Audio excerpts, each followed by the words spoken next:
Couplings are a minefield, and there's so many choices available. Sometimes it's hard to know which way to turn. So this is the first episode of an introduction to all the couplings. So here we go with tension lock, or as some people call it, drop link couplings. Run the intro. Hi, welcome back to Chadwick Model Railway. I'm Charlie. Now, I don't normally do shout outs, but I received a kind of a comment the other day which I think I ought to read to you. It's from Aaron. Hello again, Charlie. Thanks for a really well put together video. I have just finished a rush build of a U-shaped layout for my dad, who's been diagnosed with terminal liver cancer. He wanted a train set that he could watch his new N-gauge trains go by. So that's what we did. With inspiration from your videos, Mum and I smashed out his layout in record time, and it's awesome.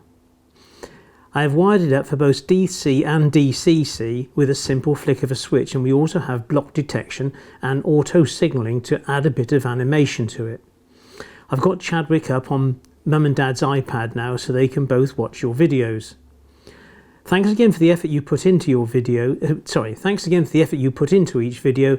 It really makes it easier for us newcomers to try new things. And if you could give a shout out and say hello to my dad Ray on your next video, it would be awesome and mean the world. Love your humour. Keep it up. Regards, Aaron. I replied to Aaron and he replied back, and I just find it extremely humbling that people can kind of find inspiration from this wonderful hobby that we do, and the few of us that produce YouTube videos to go with it. And if it makes his father happy, watching these videos and get a little inspiration, then I'm absolutely humbled. And I'm sure his father, Ray, who clearly is quite poorly with liver cancer, his time with us might be, limited to months or years.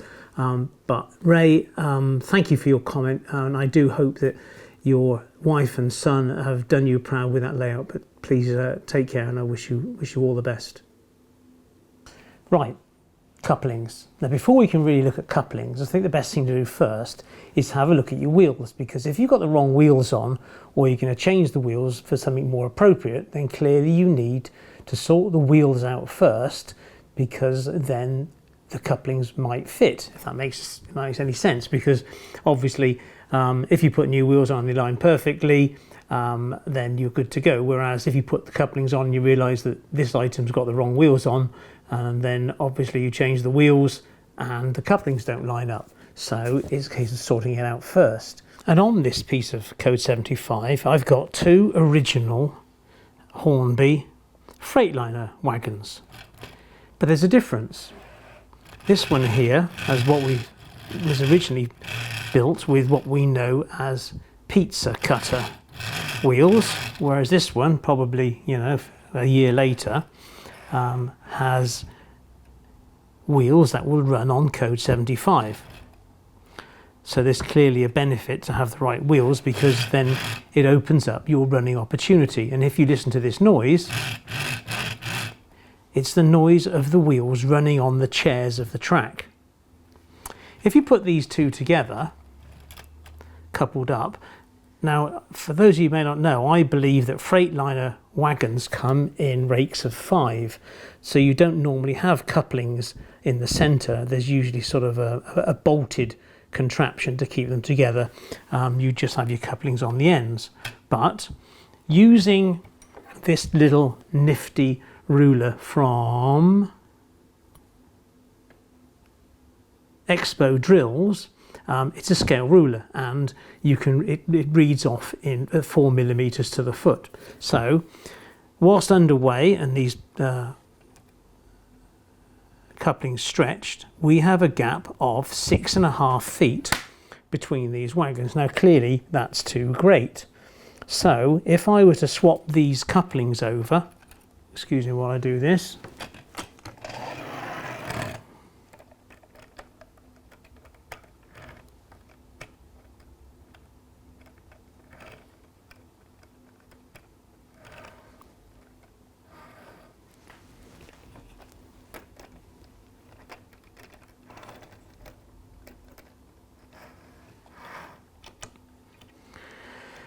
And on this one, I've re-wheeled these wheels with is it Peter's wheels, Peter's spares, which I'll leave a link to, and I've changed the couplings over to KDs, or as some might call them, KDs. Anyway, so what's the gap in the middle now? From 6.5 feet, and we're down to 4 feet, which is, I think, a much more respectable look for a train. I mean, we could actually couple these a little bit closer, but this is a much better result. But of course, the first thing you need to do is, of course, change the wheels. A couple of other old alternatives that I kind of like are in the Lima range, and this is a Lima Siphon G. And I pop that on. You can never be sure it's actually on the track because it always sounds like it's derailed, and this is an old Siphon G.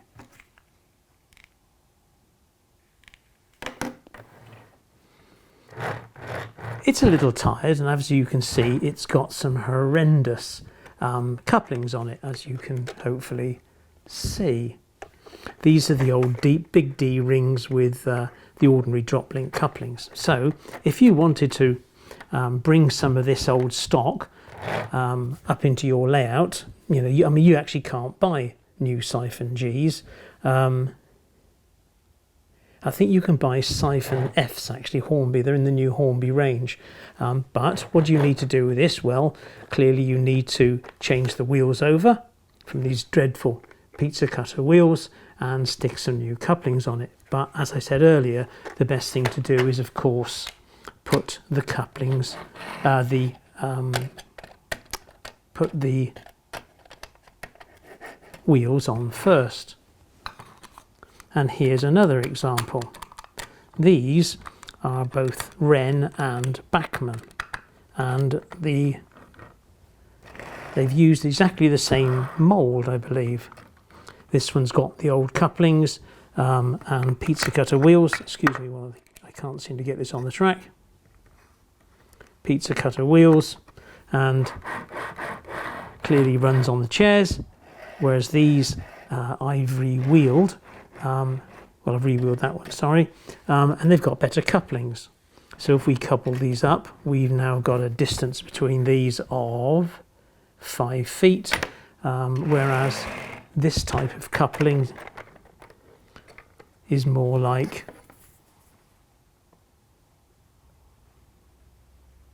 5.5 feet. Doesn't seem that much difference, really, does it? But it's the look of these things also that make the difference. So my point is, clearly you need to look at the wheels before you start on the couplings. And it's not just wagons.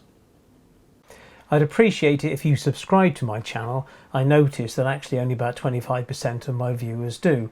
And also, if you click the little bell icon, then you'll get a notification when the next video is released. Here we have a Bachmann Mark II and a Bachmann Mark I restaurant car. On closer inspection, you can see that the Mark I sits higher than the Mark II, and with my new sexy ruler, you can work out that it's just over a millimetre higher. Hey, what's a millimetre between friends? Well, at 4 millimetres to the foot, it's 3 inches. And I've spent a great deal of time looking online at various photos of various rakes, and none of them show that this restaurant car or Mark I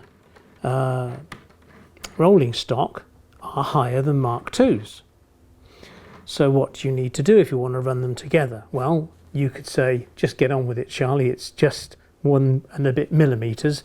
Or you could turn around and say, well, actually, I'll re-wheel this one to bring it down to this height. Now, whether the problem is the wheels or just generally it's kind of oversized a little bit, well, who cares? But if you put a smaller set of wheels on, i.e. these wheels, it will bring it down to this height and it'll look more realistic. I won't use the P word because a lot of people don't like it. But another thing is, like you say, is before you start going into the world of couplings, is sort out your wheels beforehand.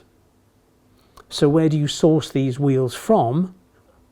I got mine from Peter's Spares. What I did order was a considerable amount of the wheels for these Freightliner trucks, and I also bought the equivalent ones for the Lima stock, so they would also run.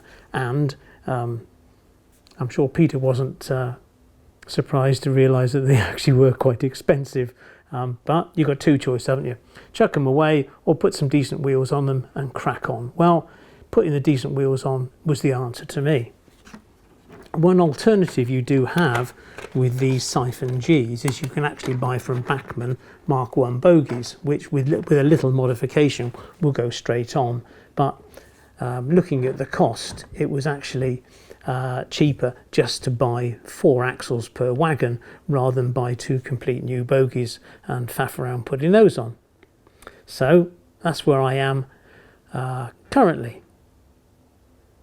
One of the most important things to remember when you're dealing with couplings is, of course, your layout and how tight your curves are. Now, this is a piece of set track second radius curve, and if you read the Bachmann Hornby type catalogues, that's the tightest curve that bigger stuff can go around. So if that's the track that you're using on your layout, then you need to get a piece of it on the bench for you to work from, or if it's third radius or fourth radius or whatever, because if you put the couplings too close together, then as it goes around the curve, you're going to get something known as buffer lock, because the buffers will touch and then it'll pull the other wheels off the rails. Slightly worse than that is not pulling those wagons, but pushing the wagons, because once they're pushed together, they have even less clearance, so they're even more prone then to coming off the tracks. So it's something to keep in mind. Now here's 3 types of coach couplings. So here is a Bachmann mainline parcels wagon. I actually quite like these. In fact, I like them so much, I've got 2. But the couplings are attached straight onto the bogie, as you can see, and hopefully you can see that there's a small spring, and it's that spring that drops the coupling back down. They're actually not too bad, because when you couple couplings together that are identical, you tend to get a better join. Clearly, if one of these hooks was longer than the other, then you wouldn't get such a positive lock. They still look dreadful, and when we talk about buffer lock, they can go quite close, sort of quite tight around a bend. The nearest thing to these are these doors, and if that was a problem, I would just trim those sort of expanding door connectors down. But these are quite, what shall we say, quite open to have new couplings fitted. I like these, and I will do those in a minute. Moving on from here into something a bit more modern, we come to the Hornby Mark III, and this is off my HST set.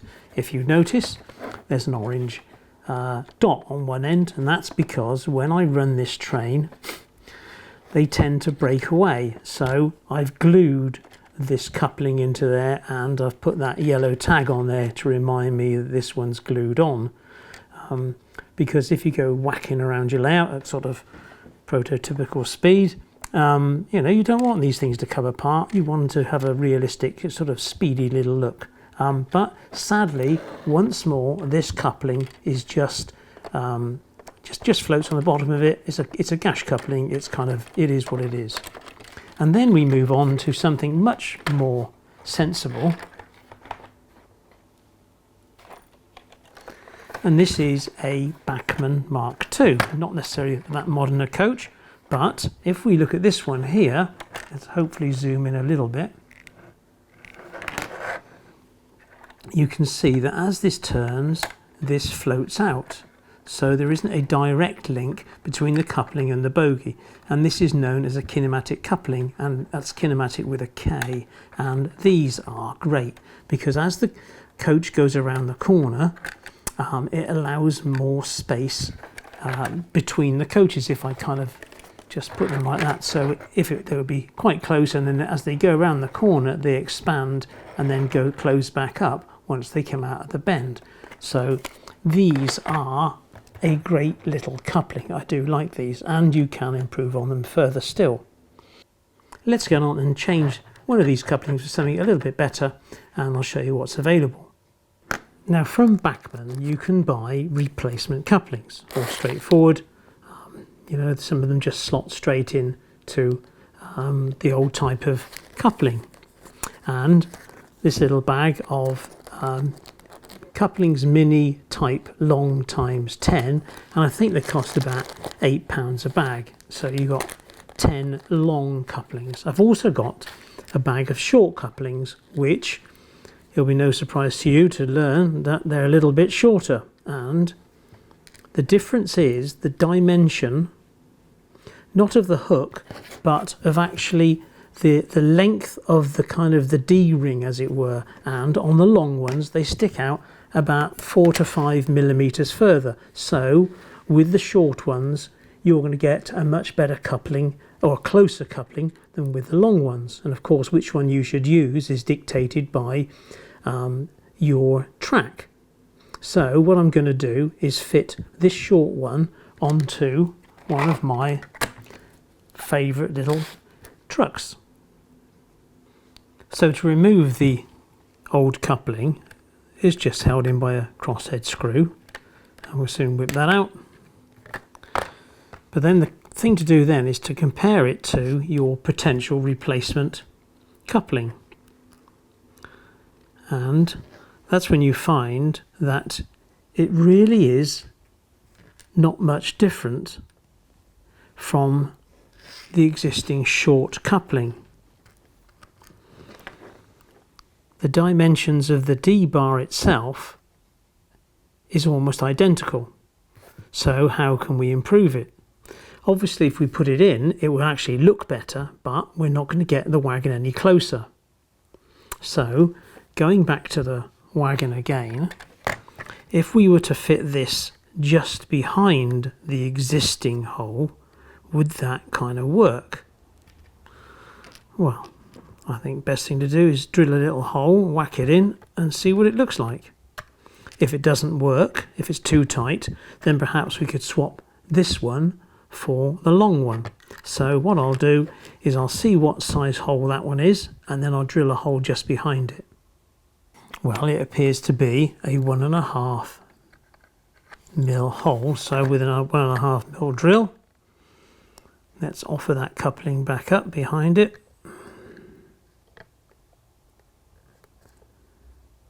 And go for it.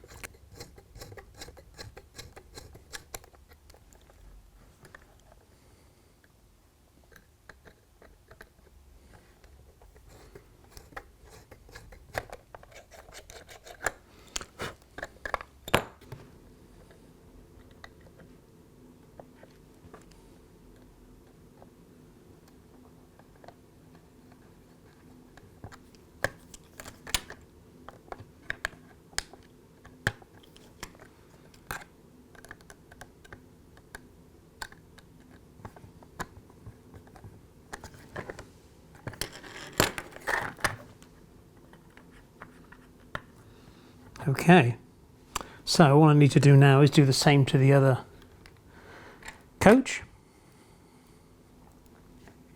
Nothing like the pressure of testing it. Here we go.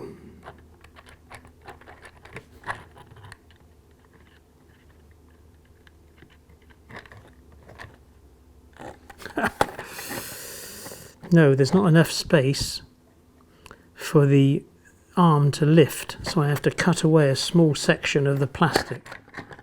If that makes sense. The drop link won't actually raise high enough for it to fit in, so I whip that off and then put a small groove into that front plastic section. Very delicate tool, so as usual,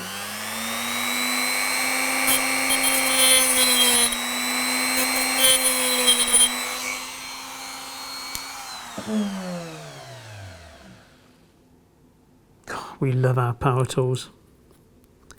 have a little look. Nope, a little bit more.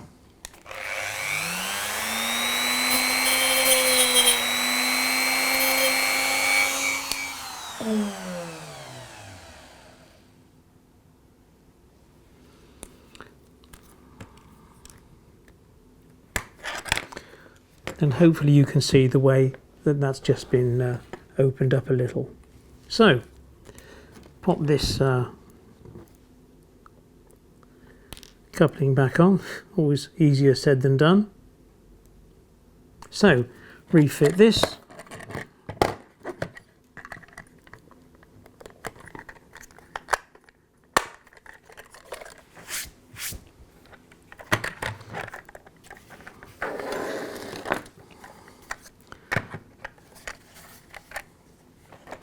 And the other one.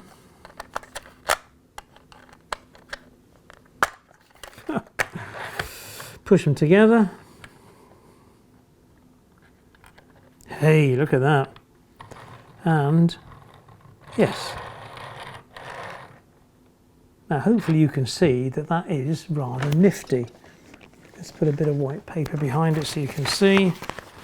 Hopefully you can see there's not much gap at all.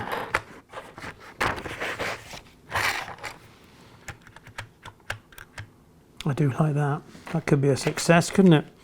And the distance between them is 15 mil. And what I have done is I've left the other couplings on.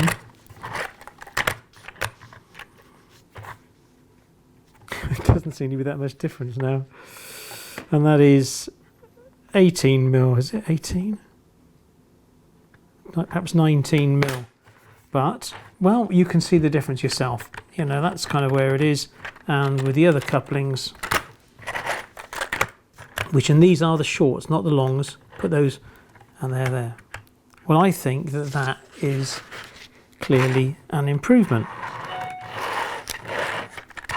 And hopefully you do too. Now, just looking at these express parcel wagons, which all have come out of that original Wren mould, hopefully you can see there that this one here is untouched. It's got the pizza cutter wheels on and the old D-links. The centre one there, I have replaced those, just a straight swap with those Bachmann short links, as I did on those other little parcels wagon. And this one here is in the Bachmann range. But as you can see, the D-link, the D shape here is actually much more pronounced than it is here. So here you're going to get a much closer coupling than you actually are with this one here. This has obviously come with a where they could have had a much shorter distance here, allowing for better closer coupling. So with not too much effort you can improve these. Now my next little one on the list is the type of Lima siphon G that I actually wanted to keep. This one here is very much the one that I hack about and learn on. And what I intend to do with this is drill through, is to cut off this section here, remove this completely, and then with another one of those either short or the long links is to drill through there and bolt it on. So let's have a little go at that.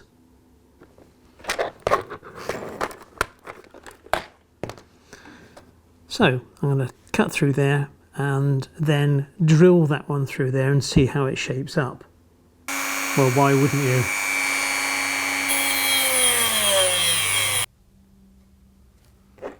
So exactly the same as before, I just drill a hole through the that section.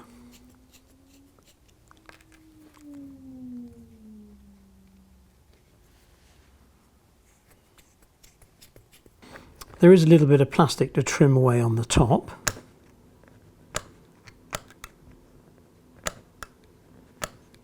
And I drilled out the hole to, I think it was 2 mil. And then, I'm not a bolt expert, but these apparently are M2 6mm bolts. So if I pop that through there, out the other side, and I should have a 6mm nut. I've also got some sorry, not 6mm nut, an M2 size nut to go on the bottom. Then hopefully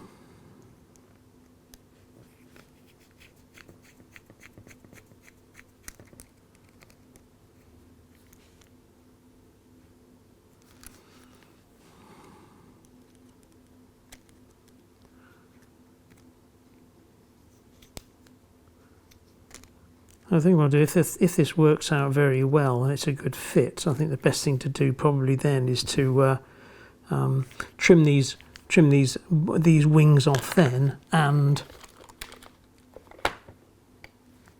where'd it come from?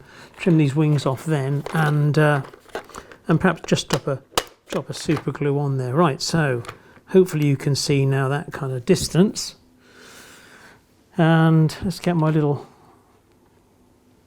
wagon out, see if we've got something to couple it up with. That'll do. Let's see what that kind of fits like.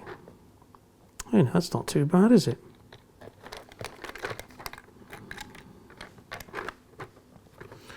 So the best thing to do is to fit it to another one and then see what they look like. But I'll transfer that to my better wagon.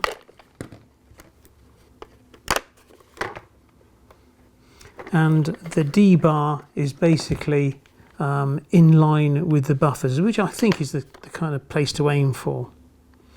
So I shall quickly knock up another one and we'll see what we end up like. Well, there's the new coupling to both ends of here, and on the other end I've left the old ones. But using that short coupling from Bachmann and on a second radius curve, if ever I can get this thing onto the rails,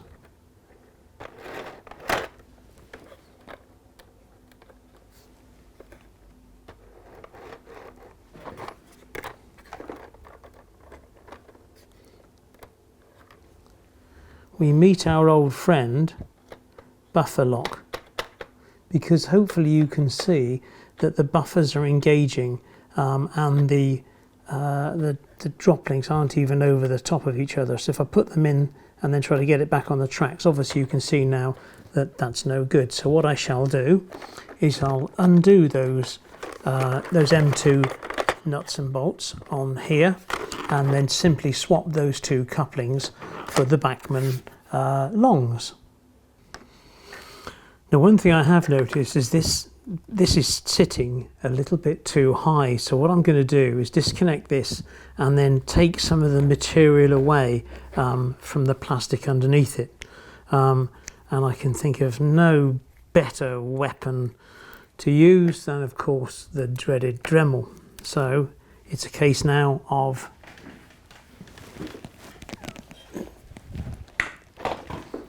using the beast, and if you can see, what I'm going to try and do is just take away some of that material and then allow the coupling to bear down.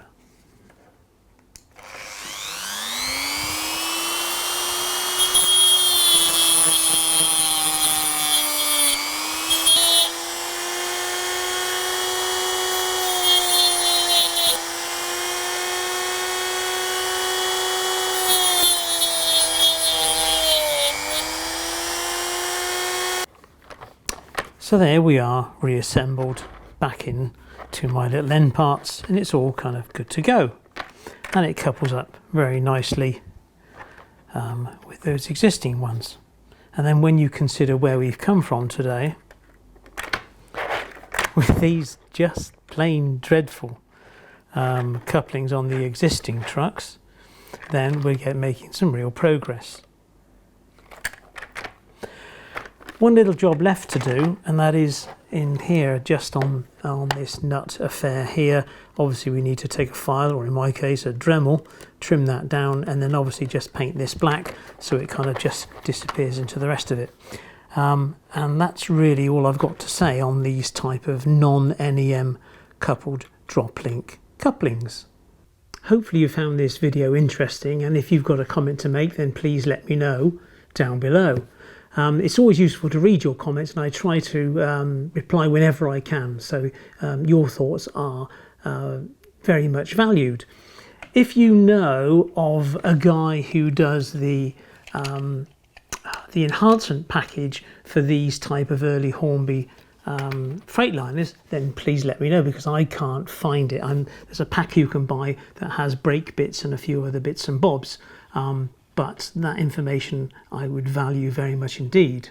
My thanks go to Richard of West Camel Model Railway Society, because Richard has helped me a great deal with the bits and bobs that go into this couplings video. It was him who put me onto the size M2 nuts and bolts and things, and a couple of the couplings. So Richard, thank you very much. And that just about wraps this one up. So as usual, I could like to thank my patrons, and please don't forget to subscribe, and there should be a video here and here, and I'll see you in 2 weeks' time. Thanks a lot, take care. Bye-bye.